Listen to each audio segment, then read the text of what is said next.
What's going on, beautiful people? How are we all literally doing and feeling today? Make sure you click like, share, follow, subscribe, smash the bell button so you get more of this North African Marvel, Gemini, She-Hulk reviewing. Hopefully not on your Android phones, but possibly on your iPhone's notification screen thingy majig so you can see more of me. Hit the bell button and get notified when I literally produce some cool content for you beautiful people. So this review will contain, I guess, spoilers to She-Hulk episode 1. You have been warned.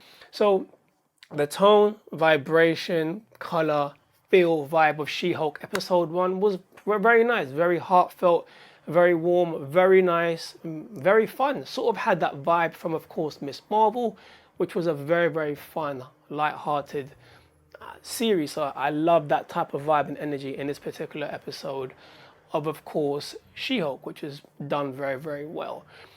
I enjoyed literally first of all the how they expanded on Bruce Banner's origins. Oh no, sorry, how they expanded on Bruce Banner's story in regard to in regards to the last time we saw him was of course Avengers Endgame, and of course that small post-credit scene from of course Shang-Chi. So to see how he's grown, how he's developed, also how he basically has incorporated basically the Hulk and his personality into one, of course becoming Dr. Banner, but they call him Smart Hulk. So that was pretty cool, pretty fun. It was also really dope to really see the device he actually has that keeps him basically, of course, in his of course in his human form, which was pretty fun, pretty cool. I really enjoyed that dynamic. I enjoyed also, of course, the origin story of She-Hulk, which was literally a rip from the comics, but obviously they twisted it up to fit the current state of the MCU and I guess the current culture aspect of how the world is today in regards to twisting the origin story to make it for the now. So it was very short and pretty much, it was like a rip from the comics. So initially in the comics, Jen gets shot up basically. She gets shot. Bruce takes her to a house, does a blood transfusion, and then the next day she pretty much hulks out and becomes a savage She-Hulk. In this particular episode, pretty much the same. She was bleeding, he was bleeding, his blood went into hers, and literally, bam, she became, of course, She-Hulk. But I would say this, one of the most dopest things in that particular moment is initially when he actually hulked out Bruce. That Hulk that hulked out was the Hulk that we all know and love. That wasn't like, the Bruce Banner, I'm in control Hulk. That was initially the Hulk. So that initially tells us that Hulk that we know and love is there somewhere, and there's going to be a potential storyline basically for Bruce Banner. I initially think that hopefully maybe in this season of She-Hulk, that potentially we might get introduced to maybe Betty, or initially something is going to cause Bruce to Hulk out. He may see Jen getting totally beaten up.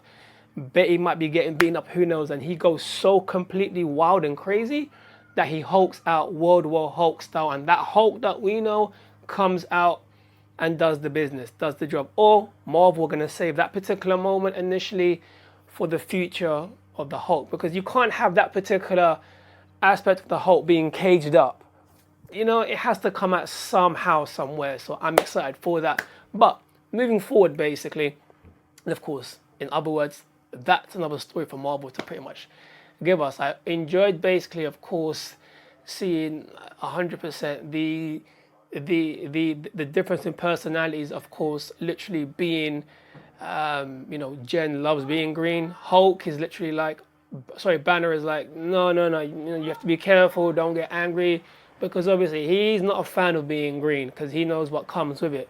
But she actually embraces being green, which is why I've always I've always loved She-Hulk because she has the element of fun. She loves being green, and I just really love that. And I love seeing that basically throughout, of course, the series. So it was the episode, sorry. So it was nice to pretty much see that particular element and vibe of what makes them, they're both Hulks, but the differences that makes them literally different. So that was pretty cool, and of course pretty fun. Also enjoyed, of course, literally how She-Hulk breaks the fourth wall. And initially that particular vibe and energy from the series is taken from, of course, the sensational She-Hulk, and I forgot the author's name, or the writer, sorry, who wrote the book, but I'm currently reading it, and it's very, very fun. You know, she speaks to the she speaks to what she speaks to the writers. You know, I mean, it's a very, very fun comic book that breaks the fourth wall, and it was nice to see that particular element being introduced, basically, of course, into the comics. These are the things that I was not a fan of, basically, or didn't like within the first, literally, episode. I wasn't a fan of the ending. It was very rushed, and I was like, it was very, very rushed and kind of like cheesy to a degree. And I was like, I wasn't a fan of that. Pardon me, I also wasn't a fan that they insinuated that literally that She-Hulk is more smarter and more stronger than Hulk. When he's training her and showing her what to do, and she's like being, you know, the student, you know, she's the student becomes better than the teacher. So I was like, nah, it's like when she throws the boulder, and I was like, well, nah, you're not stronger than initially. You're not stronger than Hulk, because when he goes World War Hulk and he loses it up here, you know what I'm talking about. I mean, that's the angriest he's ever gotten. So yeah, she's not stronger than him, period, 100%. When he was doing this, just to, when they were fighting, and she was doing and she kind of like won to a degree. I was like, yeah, come on, because, you know, they kind of minimize Hulk's powers, because when he does this, man, she should have been literally across the world, because that is super, super strong. So I wasn't a fan of how they tried to make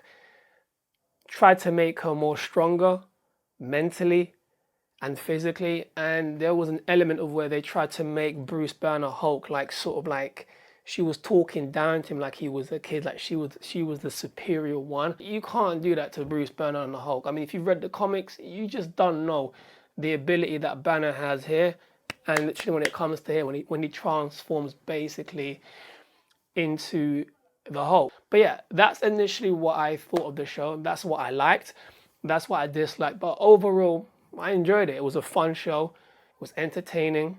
And it was an origin story that was done very, very well and very, very fun. The post-credit scene was hilarious and funny, which kind of just asks you the question, does Captain America have kids basically with Peggy Carter? That is a good question. What do you think? Drop your comments down below. But that's my thoughts. What are yours? Drop your comments down below and let me know what you thought basically of She-Hulk episode 1. And of course, the question that I want to ask every single one of you before we end this, when do you think we're going to see Daredevil?